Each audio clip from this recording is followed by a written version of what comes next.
Drazí farníci, milí přátelé, prožíváme stále dobu velikonoční, kdy slavíme vítězství našeho Pána, radujeme se z jeho vzkříšení a z této radosti žijeme a prožíváme ji vlastně celý náš život skrze víru. Avšak víme, že i apoštolové po zmrtvýchvstání našeho Pána v prvotní církvi procházeli různými zkouškami, procházeli i obtížnými cestami, museli snášet různá úskalí, protivenství, když se snažili šířit zvěst o vzkříšení našeho Pána. Těsně před velikonočními svátky mě zavolal otec arcibiskup Stanislav s prosbou, abych nyní opustil farnost svatého Prokopa na Žižkově a vydal se také v novém putování na Svatou horu, tedy abych se stal farářem na Svaté hoře u Příbrami. Nebylo snadné odpovědět ano. Bylo pro mě toto velkou výzvou, spojenou s mnohými otázkami, obavami. Co všechno přijde a jestli vůbec člověk může tuto úlohu zvládnout. Svatou horu znám, protože od malička jsem tam jezdil s mými rodiči a s bratry a pravidelně jsme přicházeli prosit a děkovat Panně Marii. Ale zároveň jsem před sebou viděl nejenom obrovský komplex, ale i odpovědnost, která je právě se správou tohoto poutního místa spojená.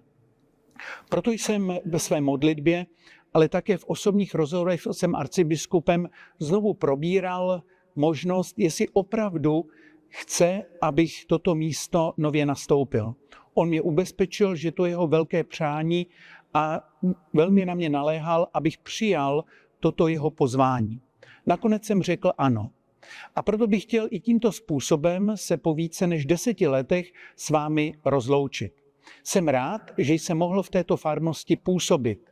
Ač Pražák, teprve, když jsem nastoupil zde na Žižkov, jsem více poznal nejenom tuto čtvrť, ale právě farnost, ve které jsem našel mnoho spřátelených duší, mnoho těch, kteří chtěli se přiblížit Bohu, kteří chtěli společně putovat cestou do Božího království.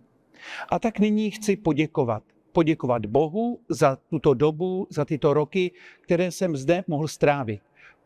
Poděkovat vám za to, že jste mě se snažili podpořit, že jste mě doprovázeli, že jste se chtěli spolupracovat i při všech různých obtížích a těžkostech.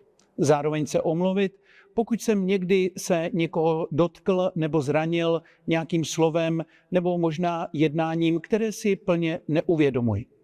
Chtěl bych opouštět tuto farnost s vědomím, že právě všichni ti, které zde zanechám, že budeme spojeni duchovně v modlitbě a ve vzpomínce.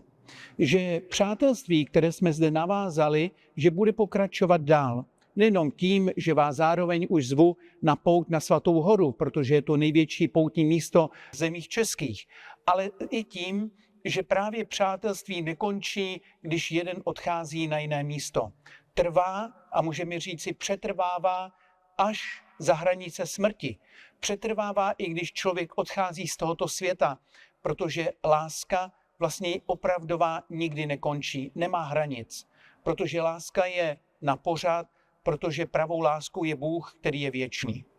Tedy děkuji za vše a zároveň vás chci poprosit, abyste přijali otevřenou náručí a srdečně i mého nástupce, pátera Marka Miškovského, který sem přichází z farnosti Benátky nad Jizerou.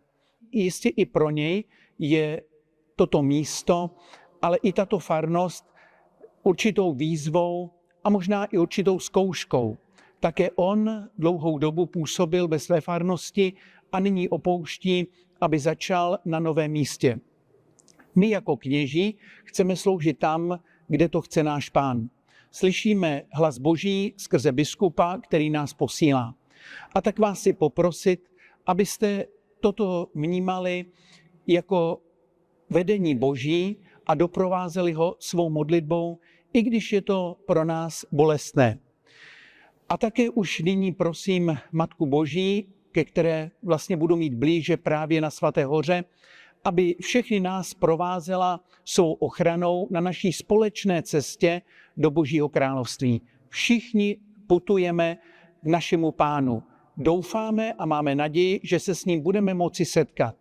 Kéž Panna Marie nás doprovází a kéž tak, jak jsme zažili společenství zde u svatého Prokopa, ale v celé farnosti u svaté Anny a u svatého Rocha, kéž všichni také můžeme společně se setkat právě u našeho Pána v jeho království.